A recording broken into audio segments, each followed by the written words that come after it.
Welcome to the Real Estate Mastery Podcast, where seasoned investors, savvy entrepreneurs, and business moguls converge to share invaluable insights, strategies, and stories in the world of investing. Whether you're a seasoned pro or just dipping your toes into the market, join us on this journey where knowledge meets entertainment and education fuels your entrepreneurial spirit. Each episode features engaging discussions, informative interviews, and real-life case studies that offer a unique blend of education and entertainment with our host, Jason Chrisman.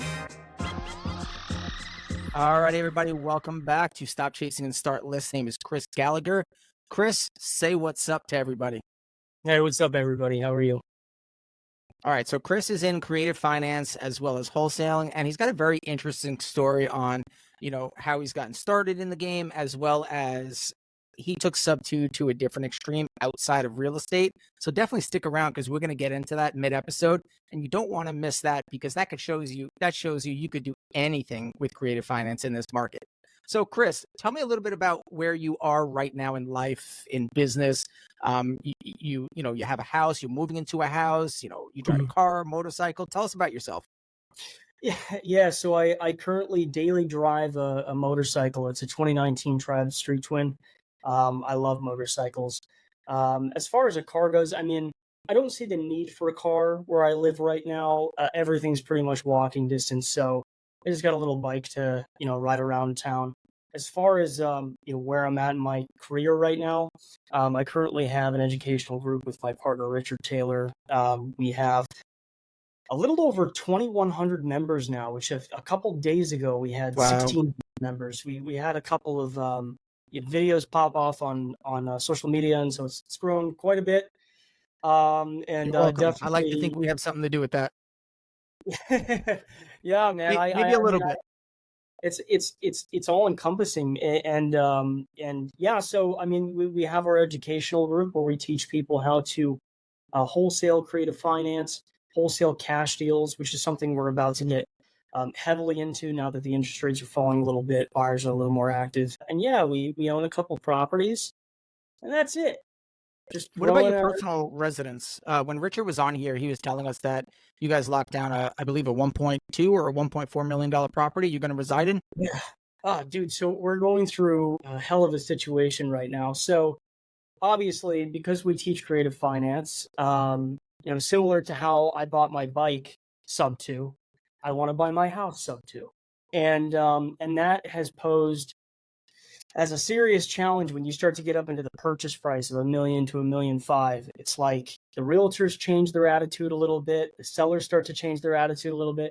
So we've had a few properties almost under contract now, but it seems like last minute, it's just every single time we're getting undercut by these cash buyers that are coming in. And I don't know where it's coming from, but I think it's the nature of doing these higher priced homes. But right now we're renting in Corvallis, Oregon. Originally, when I moved here to Oregon to live with Richard so that we can, work in proximity, Richard was just finishing up his undergrad in business administration.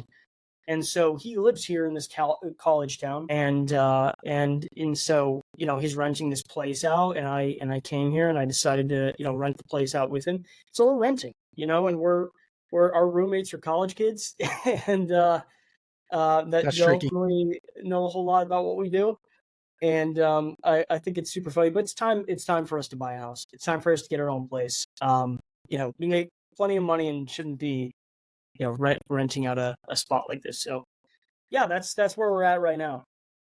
At 25 years old, what would you say you're bringing in a month to you? We're bringing in around 6 figures. Some months it's a tiny bit less than 100,000, maybe 80, 90,000, and then on a really good month, probably around 130, 140,000, somewhere around there. Yeah, not bad for mid-20s, huh? Yeah, it's not bad for mid-20s. Yeah. Not bad. At mid-20s, everyone knows I was still picking my nose. So I did have a business at mid-20s, but I wasn't making 6 figures. That's phenomenal, man. Very, very impressive. So how is attaining wealth, how has that transformed your life? You don't seem like the typical person. When somebody's making $10,000 a month, they go out and buy the house. You're making 6 figures a month and you're still renting. Why not the jump yet? I'm pretty conservative with how we handle money. We try to be as calculated as possible, and we don't spend money on a bunch of crap. I'm not a materialistic person. Richard isn't really a materialistic person. So, we have these goals in mind, buying a bunch of properties, investing more into our software, investing more into our students. And that's where we want to put our money. And that's where we've been putting a lot of our money up to this point. And so, that's kind of where we're at. We're just not big spenders, but it's gotten to the point where things have grown in terms of income, to where we can obviously afford something a lot more. And the uncomfortability of living in a college town and, being around other people that just don't do what we do. And because of that, not really being able to make a lot of connections locally, that's what's pushed us to the point where we're like, okay, we need to move somewhere really nice. And where is this house that you guys are looking to move into? Yeah, so we're looking in 3 different places. Seattle would be our number one, just because of the location. It's a super cool spot. Portland, Expensive. Oregon, yeah, it is pretty pricey. Portland, Oregon, maybe some of the outer-lying neighborhoods outside of the city. I'm not a big fan of, like, the city itself, but Portland proper. And then also Phoenix, Arizona. I love Phoenix, Arizona. I think it's really cool. We're looking at a couple houses there right now. The only problem is the heat. So I don't know how 105-degree summers are going to go, but the air conditioning is going to be pumping. Yeah, let's take it back a little bit to Chris Jr. What was your very first job that you had? And I want to really show the audience and our listeners what really led you up to doing this. Was it somebody in your ear? Was it you? Was it just tired of working the 9 to 5? Did you never work the 9 to 5? Talk to us about your very first job and how this came about of you getting into wholesale, creative finance, and owning the software platform that you own. Yeah. Pretty humble story. So my first job I got when I was 16 years old. I was bagging groceries at a grocery store. I hated it. And just about every job that I had after that, I hated as well. And I was a terrible employee. Working for people is just not in my blood. It's like taking the oxygen out of my lungs. I would always get into arguments with my bosses. I never stood up for them, mistreating people. So I was always very outspoken about their methods. And because of that, I got fired not once, not twice, but 6 times. And Ouch. so, yeah, I got fired quite a bit. And yeah, I mean, I think I got the message after like job number 7 or job number 8, where I was just like, this just isn't for me. There has to be another way. And the entire time, I would say from my mid to late teens, while I was getting through high school and whatever, I was constantly watching YouTube videos on people investing in real estate and, drop shipping and stocks. And that journey that everybody takes when they start out, where they're sort of checking out every little shiny object that they can, seeing where they can build their vehicle. And I was always super interested in that, but I was scared to start. And when I was 18 years old, I started my first business. One job that I had I say consistently, but I had been doing it on and off, was contracting, landscaping. And so when I was 18 years old, I decided to start my own landscaping company. I got licensed. I was a licensed North Carolina state contractor, and I had that company for about 3 years. I grew it to about 10 people, a crew of 10 that was consistently doing 40 hours plus of work every single week. We were building huge retaining walls. We were building out people's backyards. We were doing commercial projects, and we grossed roughly about in our second year. Our first year was weak. We did about and then the next year we really blew up. And the third year stayed pretty stagnant, and then COVID hit. And when COVID hit, it was like, I can't go to people's houses to do estimates anymore. They didn't want me near them. I couldn't do it over the phone. I had people calling me on the phone, asking me to do $40,000, $50,000, $100,000 estimates. Like, I have to come to your house. I have to walk around your house. And they're like, I don't want anybody near me. I don't know how this COVID thing is going to affect us. And people were hoarding money. People weren't spending leisurely as much. And so for a business like that, when you're building leisure spaces, you're building out, outdoor living spaces where there's fire pits and whatever, people wanted to hoard their money because they were just, COVID was terrible. And then, people didn't want to spend or go anywhere or do anything. And it tanked our business. I had to sell all of my equipment. I had an excavator, I had a dump trailer, I had a Bobcat. We had to sell off all of that stuff. And You aren't the only one. A lot of people took, very big physical and emotional hits during COVID, but it's what makes the person, what you do after that. I took advantage of COVID. I took it as a sign of a bit of a vacation. And then I took it as, let me line up as many properties as I possibly can. And my personal residence I'm in right now, I bought that at the peak of COVID to the point where there was 4 people at the closing table, which, if you're in an attorney state, there's usually like 6 or 7 or 8 people. No, we didn't have that. It was just really us, the buyers, and then the seller, and one attorney. The second attorney couldn't even come. They were on the phone with the first attorney going back and forth, back and forth. It was kind of crazy. But because of that, we bought a house that now has almost $400,000 of equity, not even 4 years later. So, amazing. That was the time to buy it. We bought about 4 more properties during the COVID season.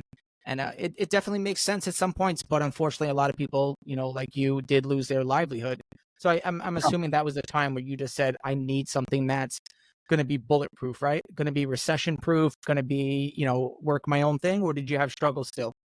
I mean, yeah, it was like, I think the tipping point for me when I decided to shut down the company was I had, I was probably paying out $14,000 to $15,000 a month in payroll, and the last payroll check was coming up the rest of the month, and I had to decide between paying myself and being able to pay my rent and paying out my guys, and I didn't have any money. I mean, we lost a ton of money on one project, and it just all kind of went downhill. And I remember I was in my truck, and I was hauling a bunch of stuff, debris, whatever, from a job site, and I'm driving up to this landfill, and all 3 of my tires pop instantaneously. Just no money in my account, and all 3 tires pop on my truck, and I needed That's to how get life back. works. Yeah, it was terrible, and I just kind of I sat there and just sulked, and I was just like, "What the fuck? I mean, this is terrible." Sorry for swearing. Okay. I'm from New England. My bad. We can cut it, don't worry. Yeah. So, I felt terrible, and I called up all of my guys. I had a huge meeting with them, and I said, "Look, I'm gonna have to let you guys go. I'm gonna pay you, what I can pay you, and I'll give you a little bit more on top." And after the company shut down, I went through a period of time actually after my landscaping company shut down, where I worked with some YouTubers. I was editing for YouTubers, so I did a video with Mr. Beast. I did some stuff with Matthew Beam, a couple big YouTubers here and there, and all of that comes from my history of being in the arts and doing film and editing for people and stuff. So I took another skill of mine and I said, well, let me try to monetize this to keep myself afloat. And so I was freelance editing, for people. And after a couple months of that, I'm just like, it just got so old. I'm like, I need to build a business. I need something that's scalable. I need a vehicle that's going to, support me. I need to buy assets. I need to do something. And that's when I looked into wholesaling real estate. And that's what started the whole journey of me meeting Richard, which was a very weird chance encounter. In the first 3 months of me wholesaling real estate, I think it was three months in, I saw an interview with Richard and Jerry Norton. And I saw that Richard did, tens of thousands in a month. And I'm like, I should hit this guy up and ask him a few questions about what he's doing. And obviously he responded to you, which is rare. Yeah, which was pretty rare. But I mean, at the time, he wasn't really doing a lot of social media, didn't really have any followers. I wasn't doing any social media. I didn't have any followers. So when I contacted him on his Instagram DMs, he gets back to you the same day, and he's like, "Oh, hey, what do you need help with?" Super friendly. And I'm like, "Oh, I'm trying to figure out, what a good place to wholesale is. I've been doing it in Cleveland And I've gotten a couple properties under contract, been doing traction, yada yada. And he's like, he tells me, he's like, yeah, a couple people have hit me up now. I charge about $1,000 for a mentorship, and you can come into Zoom and hang out with me all day, and I'll teach you what I do. And I'm like, no thanks, I'll figure it out. So I stopped talking to him for like a few days, and then I go back to him, and I noticed that he had put out like 2 YouTube videos on his channel. There's like no traction on them, no views. They were I saw horrible, that in he other words. yeah, but so I saw that he wanted to do social media. So I'm like, hey, I know social media. I've worked with a couple of really big YouTubers. I've worked on productions and whatever. I can edit for him, and that will be my value trade. And so I hit him up, and I'm like, hey, I saw your YouTube channel, and I'm like, I'll tell you what, I'll edit for you for free if you can show me what you do. And he's like, deal. Instantaneously, let's do it. So I start hanging out with Richard on Zoom every single day, and my first task was rounding up a bunch of people on Facebook and getting us to JD deals. I can't remember quite what it was, but I believe we had a huge list of buyers. We had their criteria, and he said, go on Facebook, put out a bunch of marketing posts, and try to get at least maybe 20 people to respond and JV with us and try to find deals for these buyers. I'm like, okay. First day I do it, I get I think it was like a little over 200 people to respond to me, and he was kind of blown away by that. And then I did it again, and I had another 100+ people get back to me the next day, and my email's blowing up. And so I'm like trying to connect people with these buyers, and yeah, I don't know. It was that, and then it was also, hey, I noticed all of your stuff is like disorganized and whatever. I'm a super organized person. That's who I am. I like to systemize things. Would you like for me to clean this up for you and make it like this? He's like, oh yeah, that'd be great. And then I did why not? thing. And then, like maybe 2 weeks into us knowing each other, he's like, can you be my partner? Yeah. Best thing you ever did, right? Meeting each other? Yeah, man. He's one of the coolest people I've ever met in my life. And today he's my best friend in the whole world. But that's awesome. Yeah. So, it started off like that. And it's funny, the first time he asked to partner with me, I'm like, no, I'm not going to partner with anybody, because I just got out of a partnership with my other company, and splitting off with that was just atrocious. And I'm like, I fuck partnerships. And so, there I go again. Okay. So I was like, screw partnerships. I don't want to do partnerships. And he's like, well, what if we do that? What if we do this? And he started like throwing me incentives, and a couple days later, I'm like, okay, let me think about it. I wait a couple days, and I'm like, okay, you know what? Fine. That's cool. We can partner up.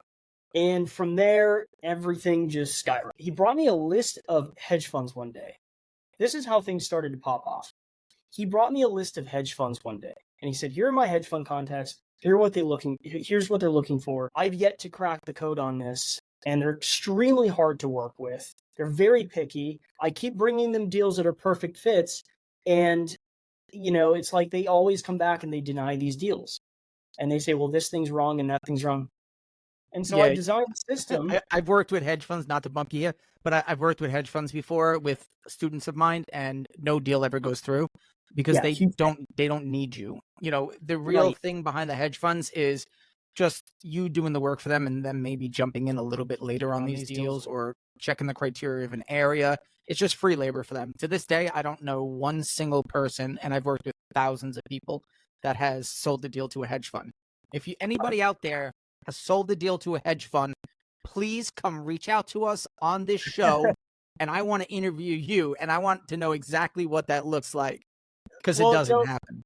It's funny. I've done quite a few, and really, oh yeah.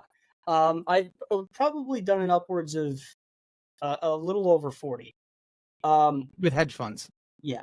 And I'll tell you how that came to be. So Richard comes to me one day with these hedge fund contacts, and he tells me, he's like, these people are impossible to work with. If you find out how to work with these people, I'll praise you for it. I'm like, okay, cool. Let me figure this out.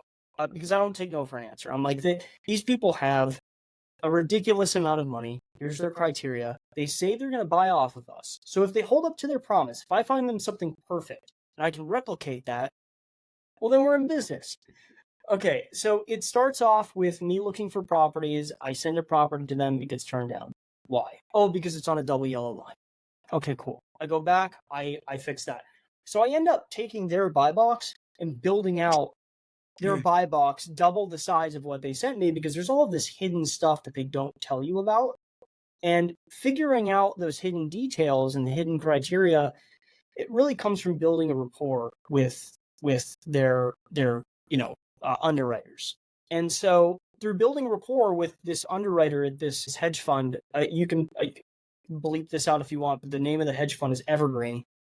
I meet this guy named Vince, and him and I become really good friends. And so he gives me a bunch of details that really help me out. And finally, we get a match, and the deal goes through, and we get paid. And so I just continued to replicate what I was doing. And in the first month of me cracking the code, because for like 2 months I told everybody on the team, like, I'm gonna crack the code.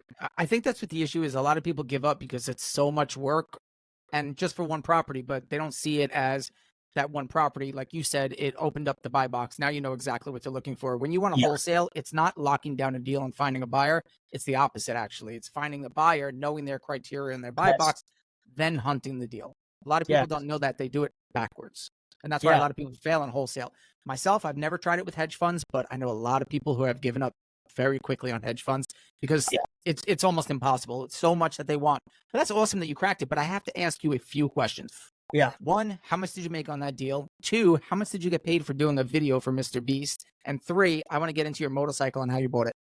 So I didn't get paid anything from, doing anything with Mr. Beast. It actually was a video that I was filming with a friend. And I'm not going to get into crazy details with it. You could probably dig into my Instagram and find some details a little bit more, but nah, we want to hear it on the show. Let us know. So anyway, I thought, Mr. Beast is sort of hailed as like the king of memes. Sure. And so I thought it would be funny to do like a meme painting of him and present him with this painting. And so you know how when you go on to one of his videos, he says, well, you can have anything you want if you XYZ, meet the criteria, finish the obstacle course, yada, yada, yada. So I thought it would be funny to paint an explicit painting of him telling his viewers that they can have anything they want. And I'll leave it at that. He saw it on the internet. He invited us out. There is a video floating on YouTube somewhere around there on the internet. He seems like the coolest dude ever, is he? He's so cool. He's such a chill, relaxed. Yeah. Genuinely a pure human being. Like the purest of souls. I mean, he's just such a good guy. Yeah, but he invites us out there. We do a video with him. And everything went really well. We had a really fun time. And shortly afterwards, he offered us a job, and both my friend and I, and we were like, no, I don't know if that's something we want to do, because we were kind of doing our own thing at the time, freelancing for other people, and that would mean that we have to stop doing that. Which, looking back, maybe it was a dumb idea. We probably should have taken that offer. Probably. But yeah. I mean, it's Mr. Beast. How many people get a chance to even talk to him? Yeah, right. So I mean, it's like everything was cool. I mean, we had a good time. We filmed the video. We put it out on YouTube, but we also became friends with a lot of the people that, were on his team, including, Darren from Beast Philanthropy. And so we kept going out there, hanging out with them over and over and over and over. And it was a lot of fun. But, ultimately, when I went my own path, to do wholesaling real estate, I kind of split off from that. But through working with those people and knowing those people, I met so many amazing YouTubers, and I made a lot of really good friends. And so it was a really cool period of time in my life where, I was genuinely having fun, but I still longed for more. So there's that. And then what was the other the motorcycle? So, going back a little bit, you kind of just stumbled into this. You were looking for the next great idea. You got fired from 8 jobs, and you were done. You were fed up. You were ready to move on to something. Look, everybody's got a story, whether they came from a middle-class home, a poor family, whether they were homeless. Myself was a struggle. I was living on my own and I had a lot of issues and I kind of just stumbled into real estate. I love to hear everybody's story and how you did it because there's always people out there that are going to really vibe with you on that story because something similar or an exact happened to them.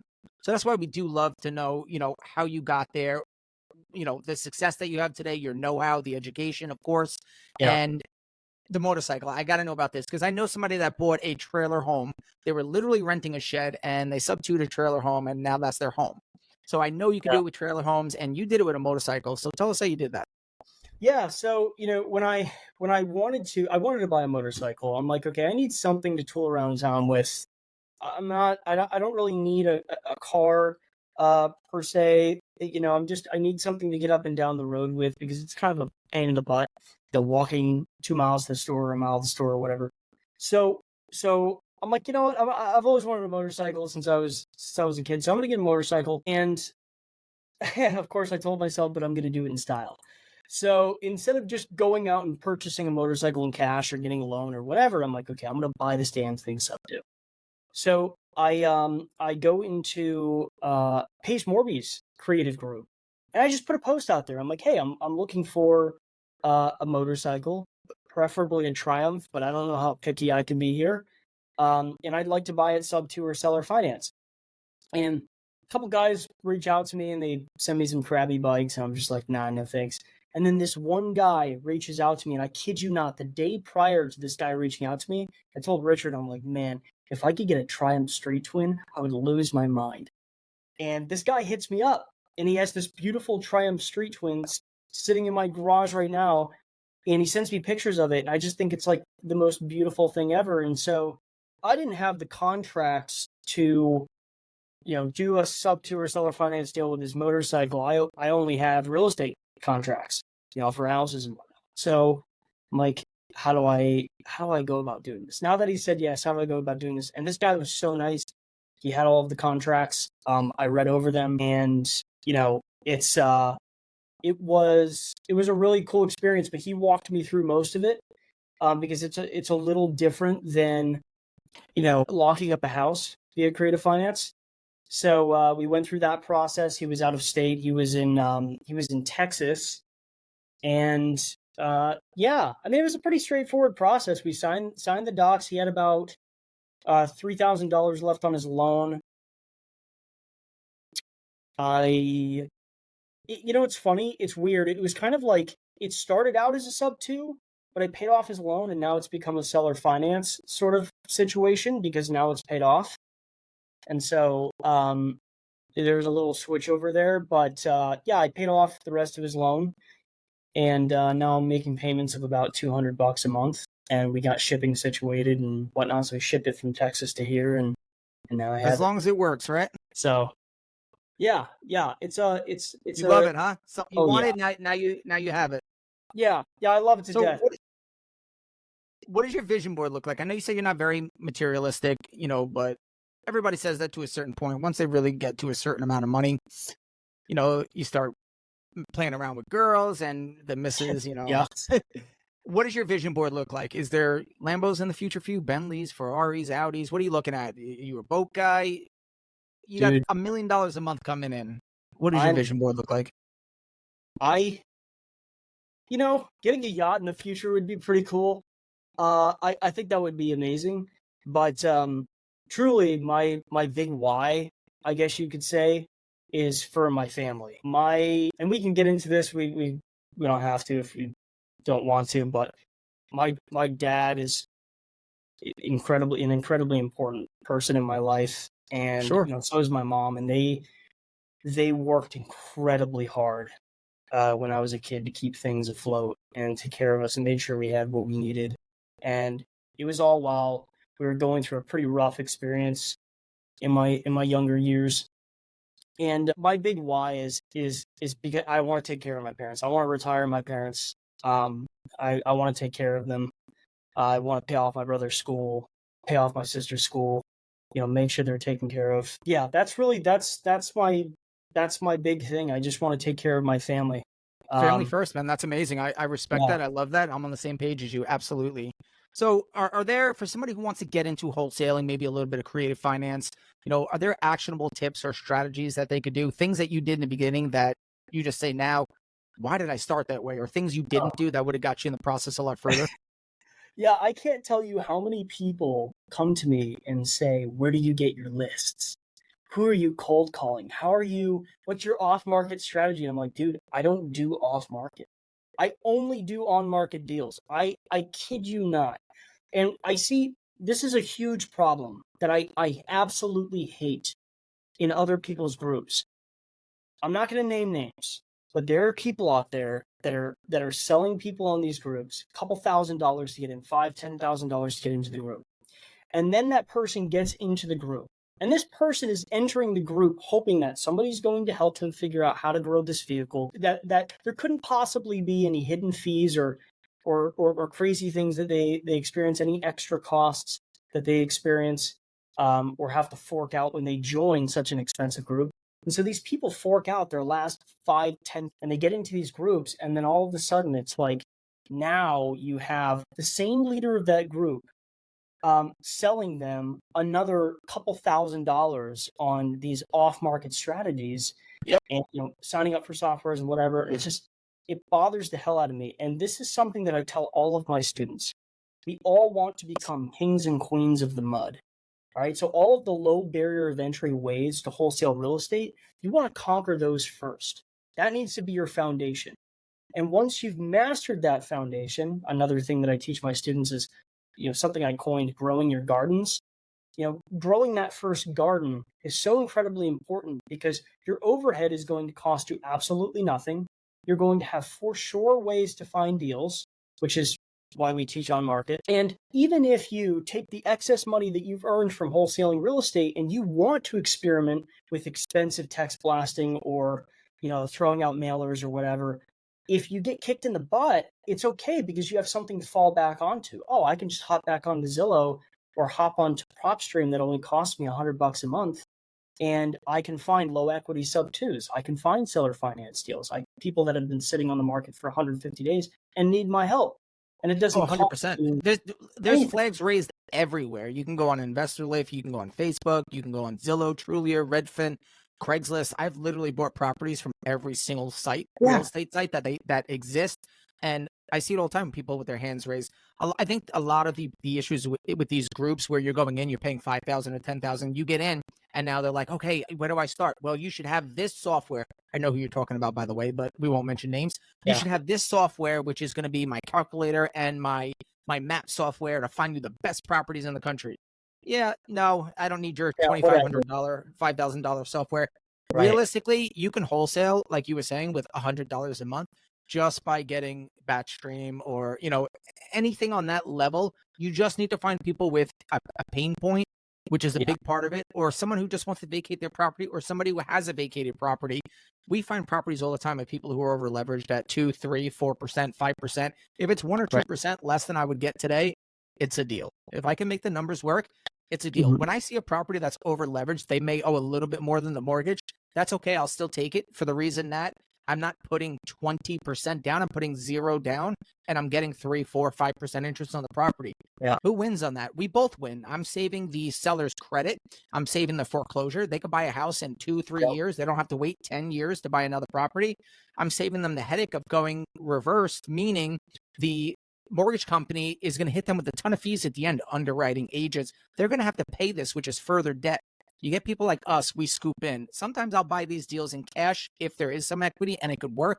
But if not, you could take over the mortgage on these properties and you can easily save these people from a foreclosure. A foreclosure is not pretty. A lot of people don't understand that the seller has all the rights of the property in a pre-foreclosure. The bank has 0 rights in a pre-foreclosure.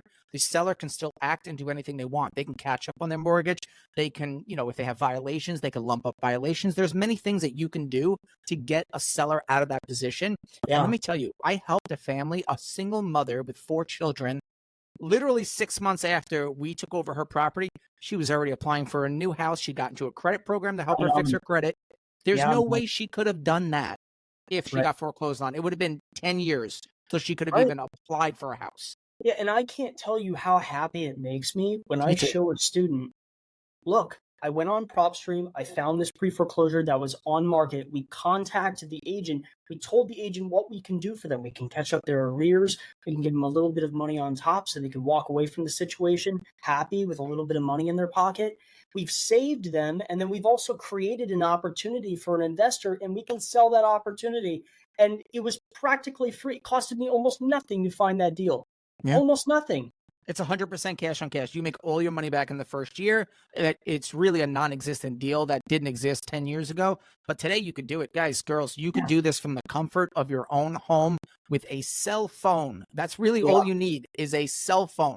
You can go to the county town hall and you can get a list of, tax delinquent properties, of pre-foreclosure properties, of over-leveraged properties. That's all you need to get into the game of wholesale. Now, wholesale for me is a very tiny, little baby, incy, small portion of what I do. I'm a buy and hold investor. I use debt. I'll use terms, but I mainly use debt. I'm very big on following a few different rules, the 3 C's.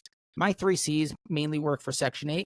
Crime, I want to make sure the area is not crumbling with crime. Cash flow, I want to make sure my cash flow is at an acceptable rate. Cash on cash return, I need to get my money back in a certain time period so I could dish it back out with its friends that I just made, and I could triple that again and again and again. I love that. Put the burr on any property, I'll destroy it every single time. Out of every property I've ever owned, I like to follow 2 out of 5 properties where I'm going to burr out of them. And the only reason 2 out of 5 is because I don't want to over leverage myself. When you burr, you're leaving yourself to that 20% equity, which mandated you have to keep. But I'll buy a quadruplex for 100, put 50 into it. Now it's for 250. I'll strip out, 40,000 tax free. Now I could buy 3 more single family properties at $55,000, $60,000 for free. That's the game that we're telling you to play here. And that's the game of millionaires. Get into real estate if you want to change your life, and it's not going to happen overnight. If anybody tells you could do it in 6 months, they are lying to you. It's a good 3 years to start building a good portfolio, start making money, walk away from your job. Now you can take care of your family, your friends, or you can have that playboy, playgirl life. Whatever life you want, it's in front of you, but the laziness has to go. And that's a big problem I see, especially with a lot of people who jump in. Okay, I'm ready to do this. I have $8,000. I want 20 houses by the end of the month. Yeah. Good luck. It's not possible. You got $8,000. Even if you want 20 houses by the end of the year at $8,000, it's going to be a little bit of a struggle, right? We can use other people's money, right? I teach 8 buying methods. I know you guys are phenomenal in wholesaling.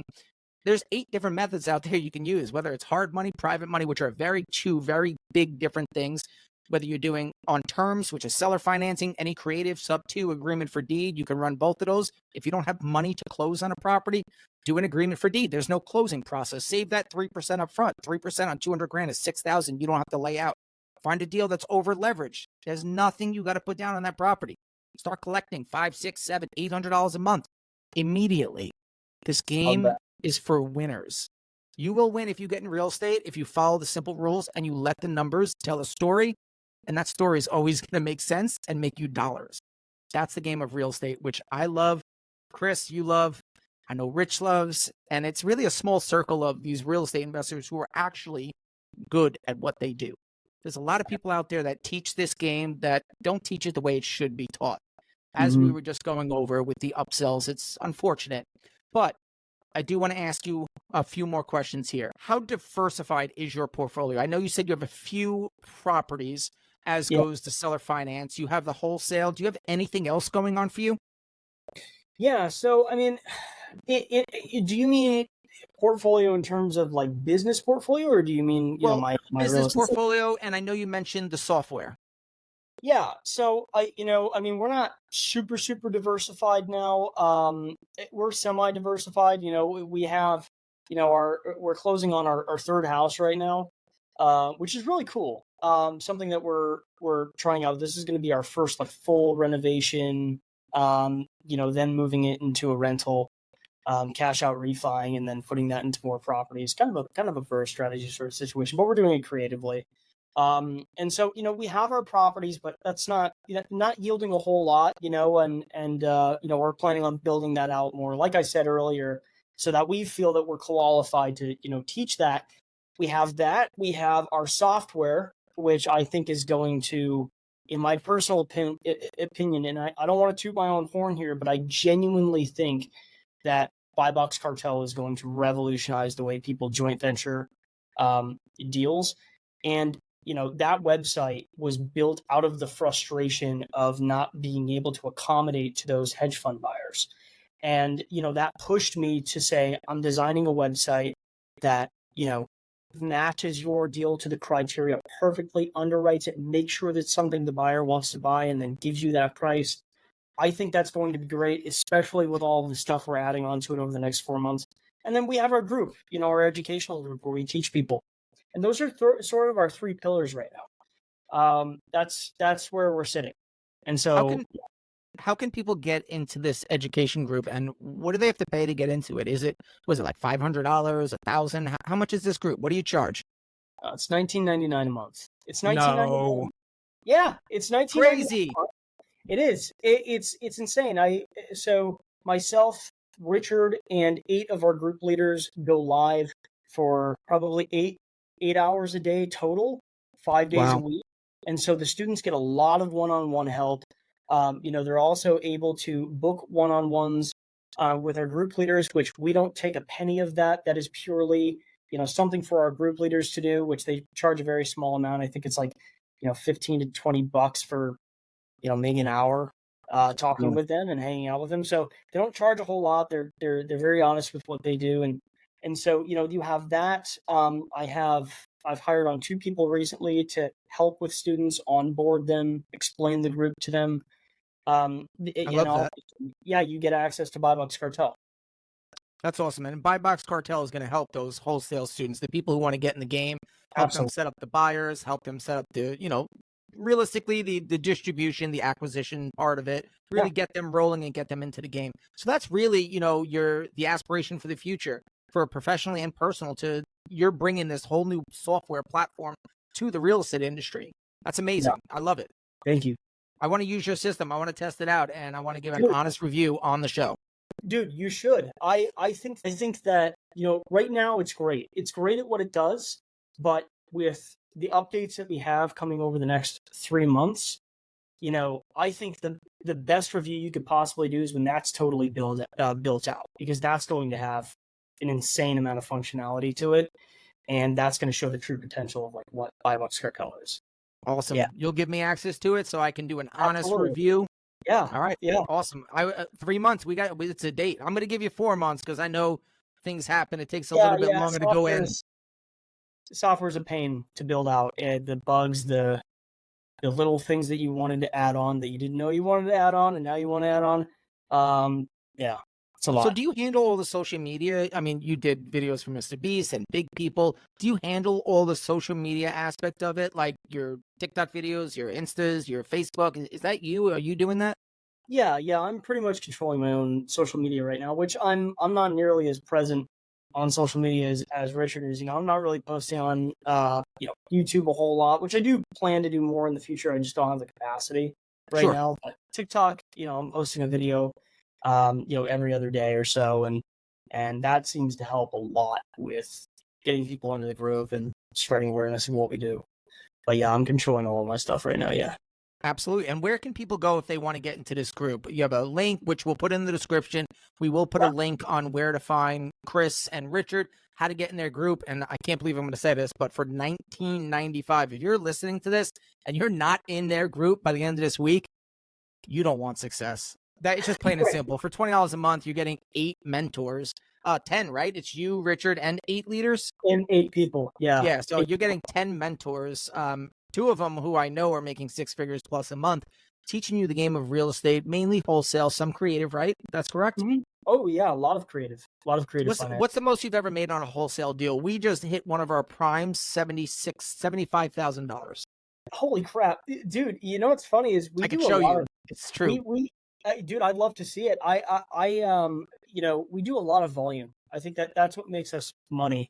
But in terms of a single deal, $25K, it's probably the biggest deal we've ever done. That's and great. It's funny because it's like, even though we teach this and, we do a lot of deals, it's like, dude, I look at some of my friends at wholesale sometimes and I'm like, you did how much in one deal? You did $40-something thousand. I'm like, dude, hook me up. Like, how are you getting $40-something thousand for a deal? And I've noticed recently, flips have started to take off a little bit. Since, interest rates are starting to go down a little bit, flips are starting to do very well. So we're I don't opening want up. interest rates to go down.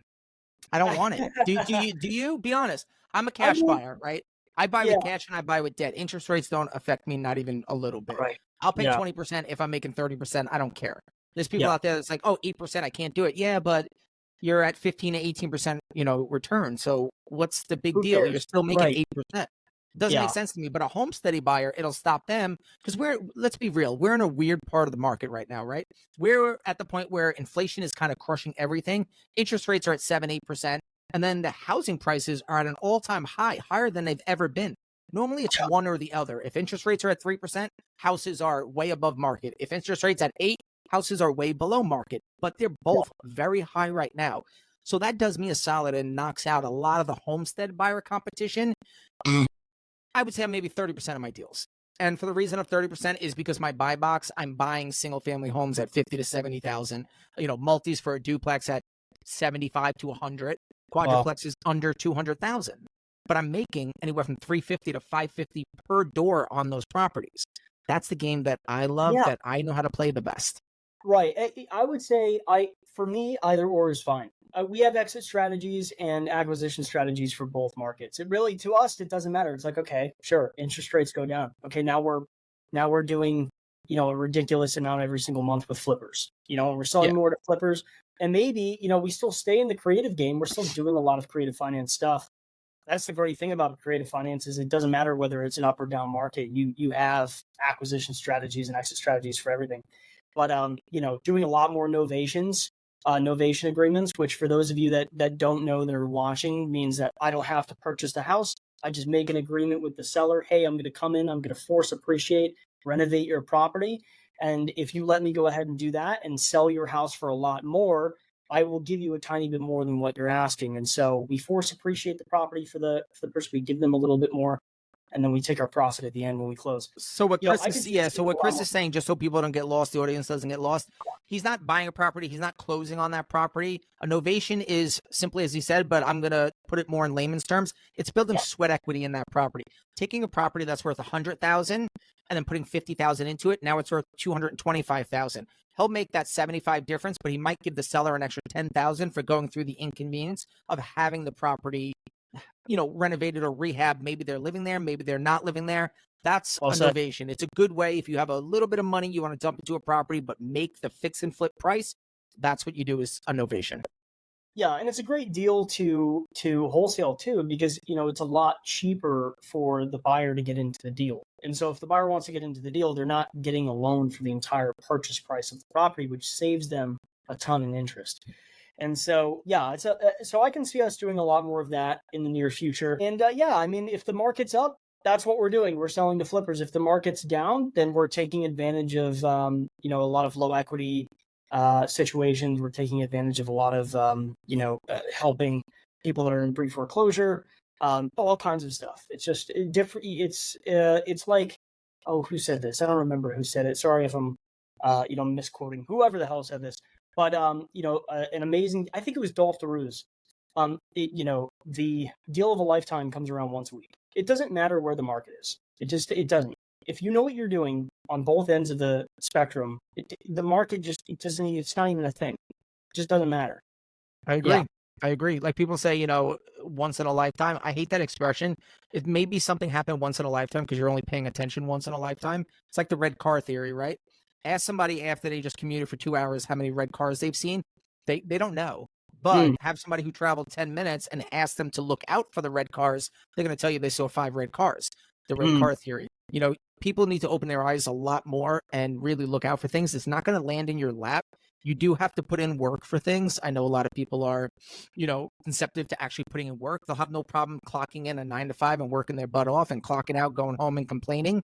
You can't live that life. You actually have to take risks and take a chance, but it's all about mitigating that risk and really controlling, what you're putting into it and the amount of time you put into it. I have almost just south of 50 properties.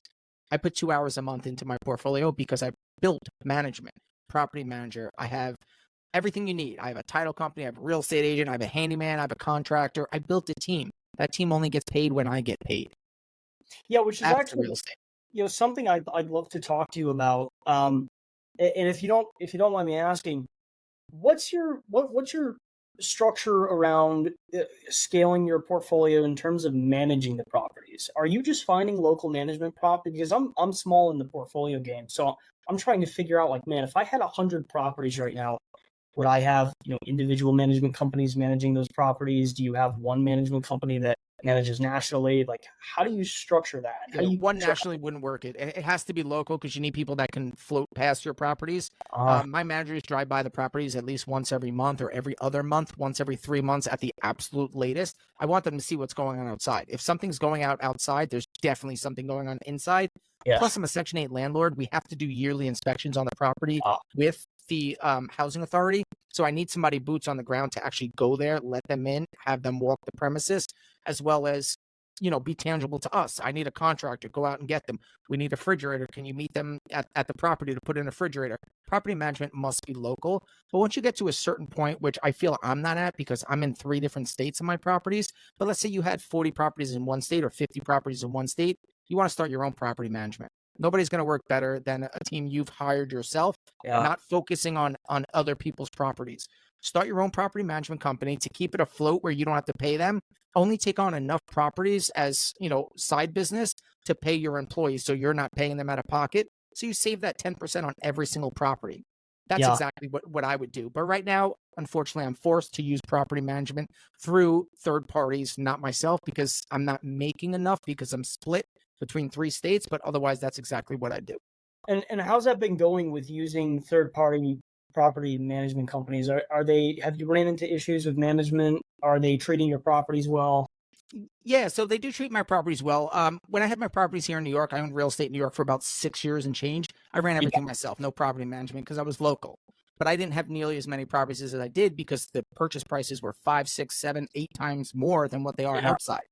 So Yeah. right now I buy in like Alabama, Birmingham, Toledo, Ohio, Cleveland, Ohio, Pennsylvania, Philadelphia. Those are the main places that I buy. I don't really have a lot of issues. Section 8 tenants don't really want to be bothered and they don't want to bother you. My Yeah. other tenants, I don't really have much issues with because I don't want to say they're not a lower grade tenant. They're just not paying as much compared to my properties I had here in New York. If somebody needed a light bulb here in New York, they would call me for a light bulb. I would get text at 11 o'clock at night, my light bulb's out in my hallway because they're paying me $3,400 a month. Jeez. So now that I'm charging people, $900, $1,000, $1,200, $13, I really don't hear much unless it absolutely needs to be done.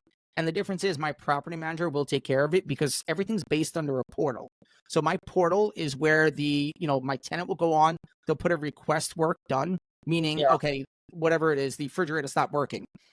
I see it, property manager sees it, and my handyman sees it. So all 3 of us see it. So Cool. once that happens, one of them will flag it. In other words, they're taking care of it. And I don't even know about it to the end of the month because I don't want to. I don't want to Yeah. run a daily business. I want to run a company. It's a difference between being in the day-to-day and overall running a company. I got 4 companies. I have no time to run the day-to-day on every single company. I need Yeah. to run it from above, and I need to not be there on the ground. Am I still building my team? Sure. You're always going to be replacing people. People, you grow out of them. They grow out of you. They move. You'll always be getting a new contractor, a new handyman, different areas. That's another part of it. My contractor or handyman's only going to go so far. My property management could only, stick in a couple zip codes. So Mhm. as you're buying and spreading and really building outwards, you're going to have to trust and open up to new people. But ultimately down the road, if I was to get, just say 150, 200 units in one zip code, I would build a massive property management company. Probably like 3 employees would cover it. And then that's it. That's great, man. I love, and as a systems guy, for my company, I mean, I'm fascinated with this stuff. I'm like, how do I put these gears together and make them work perfectly with each other? And that's all I'm ever working on for the most part. Other than helping on the disposition side of my company, but that stuff fascinates me. I'm gonna have to talk to you more about that, off the podcast. Oh, Yeah. absolutely. That's definitely more things that we do have to get into. Yeah, sweet, man. All right. So Yeah. if the listeners want to get to you, again, guys, I'm going to put all the information, how to get in touch with Chris, where to find him, how to get access to their $19.95 a month platform. Chris, is there any last things that you want to say to the audience? I would say Any words of wisdom?